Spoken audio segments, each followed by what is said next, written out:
एक घना जंगल था जहाँ पेड़ों की शाखाओं पर तरह तरह के जानवर रहते थे। उन्हीं में से एक था एक छोटा बंदर। वह बहुत चंचल और नटखट था। वह दिन भर पेड़ों पर झूलता, छलांगे लगाता और जंगल के हर कोने में घूमता रहता। इस छोटे बंदर की खास बात यह थी कि वह बहुत ही जिज्ञासु था।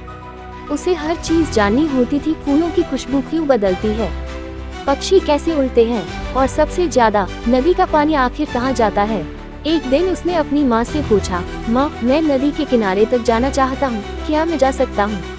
माँ बोली, नदी बहुत दूर है बेटा, तुम अभी छोटे हो, अकेले जाना ठीक नहीं। वहाँ शेर और तेंदुआ भी घूमते हैं। लेकिन वह कहाँ मानने वाला था।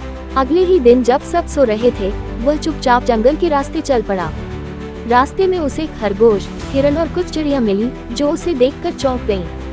तुम यहाँ अकेले? खरगोश ने पूछा। हाँ, मैं नदी देखने जा रहा हूँ, उसने गर्व से कहा। थोड़ी देर में जंगल और घना हो गया। सूरज की किरणें भी मुश्किल से पहुँच पा रही थीं। तभी झाड़ियों में से कुछ आवाजें आईं। वह डर गया, लेकिन उसने हिम्मत नहीं हारी और पेड़ पर चढ़ गया। वहाँ से उसने देखा एक तेंदुआ नीचे से गुजर रहा है।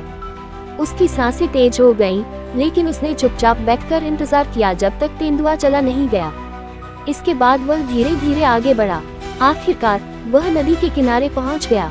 पानी की आवाज और उसकी ठंडी हवा ने उसका दिल खुश कर दिया। उसने पानी में अपना चेहरा देखा, कुछ छींटे मारे और आसमान की तरफ देखा।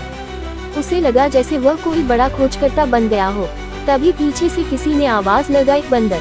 वह चौंक गया। पीछे देखा तो माँ खड़ी थी, परेशान और गुस्से में। तुमने मेरी बात नहीं मानी, अगर तुम्हें कुछ हो जाता तो? वह शर्मिंदा था। माँ, मुझे माफ कर दो, मैं बहुत उत्सुक था, लेकिन अब समझ गया कि बिना बताकर कहीं नहीं जाना चाहिए। माँ ने उसे गले लगा लिया और कहा, जिज्ञासा अच्छी है, लेकिन समझदारी और सावधानी भी जरूरी है। इसके बाद उसने कभी भी बिना माँ की इजाजत के कहीं नहीं जाने का वादा किया।